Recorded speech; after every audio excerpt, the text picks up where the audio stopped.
تقریباً 50 روز لگیں گے جس کے بعد چیف جسٹس آف پاکستان جناب جسٹس عمر عطا بندیال کا عدالتی باب تاریخ کا حصہ بن جائے گا۔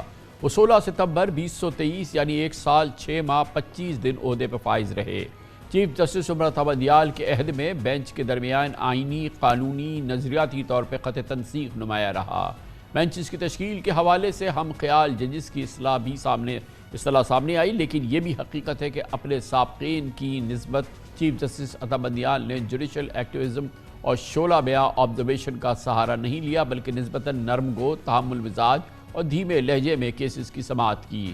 تاہم یہی وہ دور ہے جس میں سپریم کورٹ میں زیر التوا کیسز کی تعداد پاکستان کی 75 سالہ تاریخ کی بلند ترین سطح تقریباً 55,000 تک پہنچ گئی ہے۔ کہا جاتا ہے کہ سپریم کورٹ میں زیر التوا کیسز کا انبار سیاسی معاملات میں عدلیہ کی بڑھتی ہوئی مصروفیت کا شاخسانہ ہے۔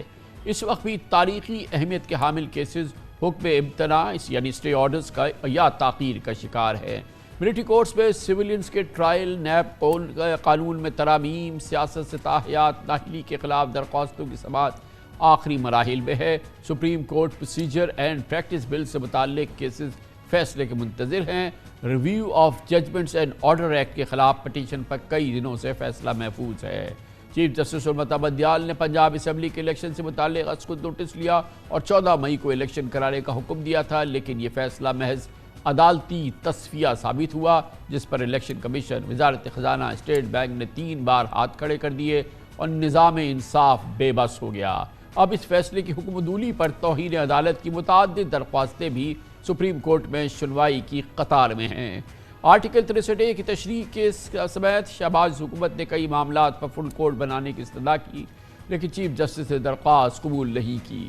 اب متعدد مشکل اور حساس کیسز کو نامزد چیف جسٹس جناب جسٹس قاضی فائز عیسیٰ کی امکانات کے مطابق سپریم کورٹ نمٹائے گی۔ بادی النظر میں چیف جسٹس عمر عطا بندیال اور نامزد چیف جسٹس قاضی فائز عیسیٰ کی سوچ اور فکر میں واضح امتیاز ہے۔ پچھلے کئی ماہ سے جسٹس قاضی فائز عیسیٰ کسی کیس کی سماعت نہیں کر رہے، کیونکہ وہ سمجھتے ہیں کہ پارلیمنٹ کے منظور کردہ پریکٹس اینڈ پروسیجر ایکٹ پر جب تک کوئی فیصلہ نہیں آتا تب تک سپریم کورٹ کے تمام بینچز غیر قانونی اور غیر آئینی ہیں، اور جسٹس قاضی فائز عیسیٰ کو شاید یہ فیصلہ بھی کرنا پڑے گا کہ ان کے اس فیصلے کے بعد اور اس تصور کے بعد کہ یہ تمام بینچز اور اس کے فیصلے غیر قانونی اور غیر آئینی ہیں، وہ ان پر کیا فیصلہ دیتے ہیں اور اس دوران جو فیصلے ہوئے اس پر ان کا کیا فیصلہ سامنے آتا ہے۔ بہت ہی مشکل صورتحال ہے۔ پاکستان میں ایک نئے عدالتی دور کا، سپریم کورٹ میں دور کا آغاز ہونے جا رہا ہے تقریباً 50 دن میں، اور ویسے بھی آئندہ 2-3 مہینے پاکستان کے لیے انتہائی اہم ہے۔ سپریم کورٹ میں نئے عدالتی متوقع دور پر بات کرنے کے لیے ہم نے دعوت دی ہے پاکستان کے عدالتی امور کے ممتاز نامور سینئر صحافی حسنات ملک کو۔ بہت بہت شکریہ حسنات ملک صاحب۔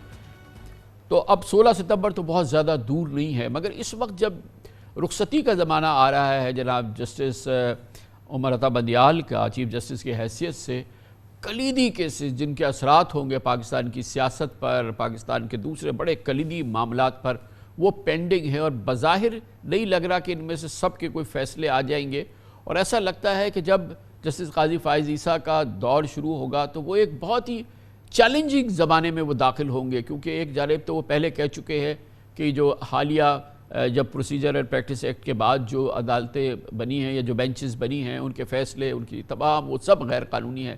بہت ہی مشکل ایک دور ہوگا پاکستان کے لیے بھی۔ ایک جو چیلنجنگ دور ابھی چل رہا ہے اس میں بظاہر کوئی ریلیف ہمیں نظر نہیں آ رہا۔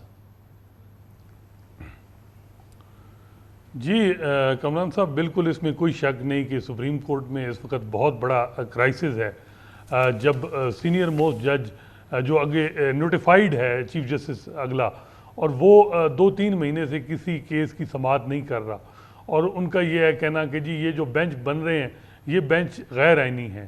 اب اس میں درمیانی رستہ بھی نہیں نکل رہا، کوئی بات چیت، ایسا لگ رہا ہے کہ سپیکنگ ٹرمز بھی نہیں ہے، اور ایسا لگ رہا ہے کہ جو سارا ٹینور بھی چیف جسٹس عمر عطا بندیال کا وہ اسی وجہ سے زیادہ اس میں گڑبڑ آئی گی، کیونکہ اندرونی خلفشار اتنا زیادہ ہے۔ چیف جسٹس اور جسٹس قاضی فائزہ کے درمیان جو ایک تلخی ہے وہ بہت زیادہ رہی ہے، اور اب بھی وہ جاری ہے۔ کبھی جو ہے وہ ایک ڈیٹا جاری کر دیا جاتا ہے کہ چیف جسٹس صاحب اس ڈیٹے کے مطابق ان کے 8,000 کیسز ڈیسائیڈ کیے ہیں، جسٹس قاضی فائزہ نے 1,300 کیس ڈیسائیڈ کیے ہیں۔ اس کے علاوہ جب کوریٹیو ریویو کا ججمنٹ آتا ہے تو اس میں بھی وہ کوئی ریکنسلیٹری آپ کہیں سگنل نہیں دیتے. وہ یہ کہتے ہیں کہ کوریٹیو ریویو کی تو ضرورت ہی نہیں ہے. پاکستان میں سپریم کورٹ کو جو ایک سو موٹو ریویو کا اختیار ہے, وہ کسی ٹائم پہ بھی ریویو کے بعد بھی اپنا فیصلہ ریوزٹ کر سکتی ہے. تو یہ جو اس وقت اگر آپ پورا دیکھیں تو اس وقت جو سپریم کورٹ میں کرائسس ہے وہ اندرونی تقسیم ہے, اور وہ جسٹس قاضی فائصہ کے لیے بھی بڑا چیلنج ہے. لیکن اس میں ایک اور امپورٹنٹ بات میں آپ سے پوچھنا چاہ رہا ہوں کہ دیکھیں 16 ستمبر یہ مڈ سپٹمبر کے بعد جب جسٹس عمر بطہ بندیال چلے جائیں گے چیف جسٹس, نئے چیف جسٹس آ جائیں گے, تو یہ جو تقسیم جس کی ہم بار بار بات کرتے رہے, جس کا ہم رونا روتے رہے پچھلے کئی سالوں سے, اس میں ایک ہی شخصیت کم ہوگی نا. جناب جسٹس عمر عطا بندیال اس میں سے کم ہو جائیں گے, لیکن جو تقسیم کی دونوں جانب جو ججز ہیں وہ تو سب کے سب موجود رہیں گے. تو تقسیم کیسے ختم ہو جائے گی چیف جسٹس کے جانے سے؟ ہاں بالکل صحیح ہے کہ وہ گیند جو اس کورٹ میں تھی اب اس کورٹ میں چلی جائے گی, یعنی کہ چیف جسٹس جناب جسٹس قاضی فائز عیسیٰ ہو جائیں گے, لیکن یہ تقسیم تو اپنی جگہ ہوگی یا وہ جسٹس قاضی فائز عیسیٰ اس کو زائل کر دیں گے؟ دیکھیں کامران صاحب, ہم نے دیکھا ہے کہ 1.5 سال میں اس طرح پریکٹیکلی کوئی ایفرٹ بھی نہیں ہوئی کہ اس تقسیم کو ختم کیا جا سکے. چیزیں جو ہیں وہ کوئی ایسی سرفس پہ نہیں آئیں جس پہ سے ہم کہہ سکتے ہیں کہ موجودہ چیف جسٹس نے ایفرٹ کی ہو کہ جسٹس قاضی فائصہ کو ایک پیج پہ بٹھانے کی یا بینچ میں بٹھانے کا معاملہ. آگے جب تک جو معاملہ ہے چیف جسٹس اگر قاضی فائصہ بنتے ہیں تو ان کے لیے یہ ہے کہ سینئر پونی جج 6 مہینے بعد جسٹس اعجاز الاحسن ہوں گے. لیکن اگر وہ فل کورٹ میٹنگ بلاتے ہیں, رولز میں تبدیلی ہوتی ہے, اور supreme court practice and procedure act کے تحت ایک کمیٹی جو ہے وہ 184(3) کے کیسز کی کمپوزیشن بینچز کی کیا ہونی ہے, کون سا کیس فکس ہونا ہے, تو یہ وہ چیزیں اگر کر دیتے ہیں تو چیزیں کافی حد تک کم ہوں گی. اور یہ ان کو بھی اندازہ ہے کہ اگر یہ نہیں ہوگا تو پھر ان پہ بھی کرٹیسزم آئے گا. میرا خیال ہے کہ وہ ایک ایفرٹ تو ان کی طرف سے آئے گی, لیکن یہ ہے کہ جسٹس قاضی فائصہ کو ایڈوانٹیج ہوگا. ایک تو وہ چیف جسٹس ہوں گے اور سپریم کورٹ کے رولز کے مطابق چیف جسٹس کو لامتناعی اختیار ہیں. اس کے علاوہ یہ ہے کہ نمبر میں ان کی زیادہ, ان کے جو ہم خیال کہیں یا وہ ججز جو ان کی ریکمنڈیشن سے لگیں گے وہ زیادہ ان کی تعداد ہو جائے گی, تو پھر ایڈوانٹیج ان کو ہوگا. تو اب دیکھنا ہوگا کہ وہ کیا جو ان کے ساتھ ہوتا رہا 1.5 سال, کیا وہ جسٹس اعجاز الاحسن یا جسٹس منیب اختر کے ساتھ ہی یہی کریں گے, یا ان کو بھی جب کوئی high profile political festive case آئے گا تو ان کو بینچ کیسا بنائیں گے؟ میرا خیال ہے کہ ہمارے لیے تو زیادہ امپورٹنٹ بات یہ ہے حسنات ملک صاحب کہ یہ جب جا رہے ہیں جسٹس عمر عطا بندیال, اس وقت کلیدی کیسز ان کی بینچ کے سامنے ہیں, بہت ہی امپورٹنٹ کیسز ہیں جس میں ملٹری کورٹ پہ میں سویلین کے ٹرائل کے معاملات ہیں, نیب کے حوالے سے بہت ہی امپورٹنٹ کیسز ہیں, پروسیجر پریکٹس ایکٹ کے حوالے سے کیسز ہیں, وہ کیسز جو کہ پاکستان کی سیاست پہ بڑے دوررس جن کے اثرات ہوں گے. ابھی اس میں جناب نواز شریف کے معاملات بھی اپنے سامنے ہیں. یہ ساری چیزیں جو ہیں, اور یہ اگر ان کو اسی سچویشن میں چھوڑ کے چلے گئے تو یہ بھی تو ایک بڑی چیلنجنگ سچویشن ہوگی جسٹس قاضی فائز عیسیٰ کے لیے as new chief justice of Pakistan. دیکھیں کامران صاحب, میرا خیال ہے کہ بہت سی فائلیں تو نکل جائیں گی, بہت سے فیصلے آ جائیں گے. ابھی 2 مہینے باقی ہیں. کچھ بتایا جا رہا ہے کہ فیصلے لکھے جا چکے ہیں. ٹائمنگ کا بس یہ ہے کہ جی جب یہ حکومت چلی جائے, وہ بھی موجودہ چیف جسٹس عمر عطا بندیال بھی انہوں نے بھی انگیج کیا ہوا ہے. ان کو 3 فرنٹ پہ اس وقت چیلنج کا سامنا ہے. ایک اسٹیبلشمنٹ کے حوالے سے ہے کہ ملٹری کورٹ کا معاملہ ہے, دوسرا اندرونی چیلنج ہے جس میں ان کو جو آڈیو کمیشن کے حوالے سے معاملہ ججمنٹ ریزرو ہے کہ کیا آڈیو کمیشن کے حوالے سے جو پٹیشن ہے اس کیس میں ان کو بیٹھنا چاہیے یا نہیں. تیسرا ان کو جو سویلین گورنمنٹ ہے, پی ڈی ایم گورنمنٹ ہے, تو پی ڈی ایم گورنمنٹ کے حوالے سے بہت سے کیسز ہیں جو ریزرو ہیں ججمنٹ, اور غالب امکان ہے کہ وہ عاشورہ کے بعد جاری ہونا شروع ہو جائیں گے. وہ کس حد تک ہوں گے میرا نہیں خیال کہ ان میں کوئی بہت بڑی بات ہوگی. حکومت تو ویسے ہی جا رہی ہے, ان پہ کوئی کانسیکوینس اس کا نہیں ہوگا. کچھ لوگ کہہ رہے ہیں کہ وہ چیزیں ایسے ہی چھوڑ جائیں گے, بس وہ ججمنٹ تو آ جائیں گی لیکن رسپانسبلٹی کسی کی طرف نہیں. وہ یہ کہیں گے کہ جی ہسٹری بس جج کرے کہ جو کچھ ہوتا رہا اس ٹینور میں میرے ساتھ, وہ ہسٹری بتائے کہ کیا میں نے کیا کیا اور پی ڈی ایم گورنمنٹ یا میرے بردر ججز نے کیا کیا, تو وہ سارا کچھ ہسٹری پہ چھوڑ دیں. ادروائز میرا خیال ہے کہ ان کے لیے مشکل ہے کہ وہ کوئی بہت بڑا فیصلہ کسی کے خلاف کریں، کیونکہ تقسیم اتنی زیادہ ہے. پھر اگر وہ فیصلہ کریں نظر ثانی لیکن بعض معاملات ایسے ہیں نا جو تقسیم کو متاثر نہیں کرتے. مثال کے طور پر نیب کے حوالے سے ایک 36 سماعتیں ہو چکی ہیں. کرٹیکل کیس ہے اس ادارے کے بارے میں، جس کے بارے میں عدلیہ سے لے کے پبلک اوپینین تک، پولیٹیشین تک، یہ حکومت تک، یہ سب اس ادارے کو مسترد کر چکی ہے. مگر اسی حکومت نے اچانک اس کو ریسسیٹ کر دیا ہے اسی پرانی والی قوت کے ساتھ. وہ معاملہ بھی سپریم کورٹ میں ہے. آپ کے خیال میں اس کا فیصلہ ہو جائے گا؟ میرا خیال ہے ہو جائے گا، کیونکہ ٹائم تو بڑا عرصہ پہلے اس کو ججمنٹ کو ریزرو کر لیا گیا. یہ بات اس میں کوئی شک نہیں کہ اس وقت چیف جسٹس عمر بندیال کی ٹیبل پہ فائل بہت زیادہ ہیں، لیکن بتایا جا رہا ہے کہ وہ ججمنٹ لکھ رہے ہیں، کچھ لکھ چکے ہیں، مناسب ٹائم پہ جاری کریں گے. مے بی یہ موجودہ حکومت چلی جائے تو کچھ ججمنٹ آئیں. لیکن نیب لا امینڈمنٹ کے حوالے سے تو بالکل مہینہ پہلے ججمنٹ آلموسٹ ریزرو ہو چکا تھا. لیکن یہ ہے کہ وہ جو فیصلہ کریں گے اس کی نظر ثانی کسی نے اگر کی تو وہ جسٹس قاضی فیصل کے دور میں جو ہے وہ معاملہ ٹیک اپ ہوگا، کیونکہ نظر ثانی کے حوالے سے جو قانون ہے، سکوپ نظر ثانی کا اس کو وائڈن کیا گیا ہے.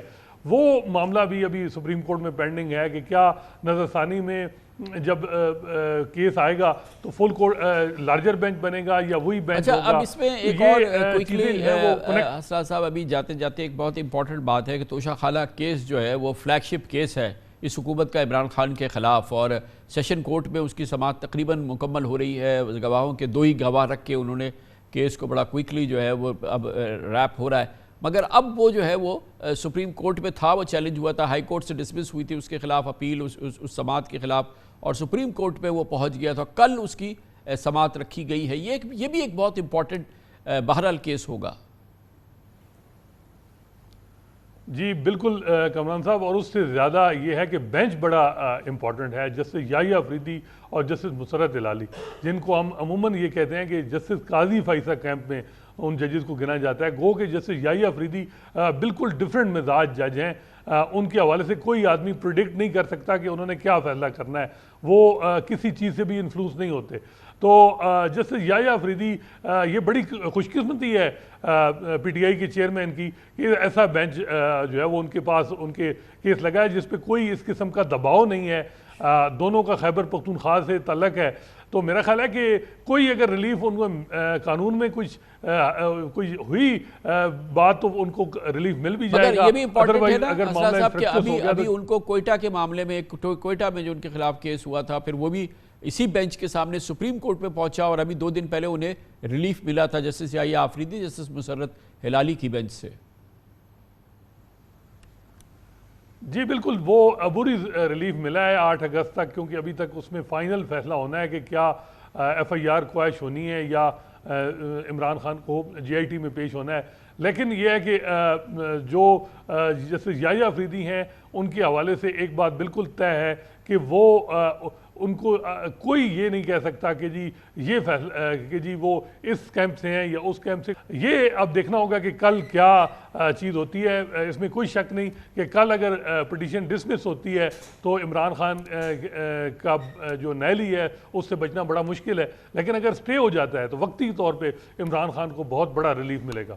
بہت بہت شکریہ، بہت شکریہ. حسنات ملک ہمارے ساتھ موجود تھے. خبر شب اس کے بعد ذکر کریں گے.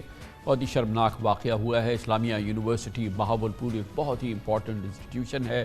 اسلامیہ یونیورسٹی ہے، وہاں پر منشیات کے حوالے سے ڈرگز ملی ہے اور بہت کثیر تعداد میں ملی ہے، اور بہت ہی دوسرے بھی سنگین الزامات لگے ہیں، گرفتاریاں ہوئی ہیں. اس پہ بات کرتے ہیں چھوٹے سے وقفے کے بعد. پوری قوم کے لیے انتہائی تشویش کا معاملہ ہے. پچھلے کئی سالوں سے خبریں آ رہی ہیں کہ پاکستان بھر میں اسکول سے لے کے یونیورسٹی کی سطح تک منشیات کا استعمال ہو رہا ہے. بچے منشیات کے اس فریب میں مبتلا ہو چکے ہیں، اور یہ ایک بہت ہی ڈینجرس سچویشن ہے جو کہ بڑھ رہی ہے. اس میں ایک اور بہت ہی خطرناک اضافہ ہوا ہے، ڈیولپمنٹ ہوئی ہے. اسلامیہ یونیورسٹی بہاولپور میں منشیات کے بے دریغ استعمال کے واقعات کی بہت ہی مصدقہ خبریں سامنے آئی ہیں. پولیس نے اسکینڈل میں ملوث یونیورسٹی کے 3 عہدیداران کو اریسٹ بھی کر لیا ہے. ان کے قبضے سے آئس، دیگر منشیات، موبائل فون سے خواتین کی قابل اعتراض چیٹ اور متعدد نازیبا ویڈیوز برآمد ہوئی ہیں.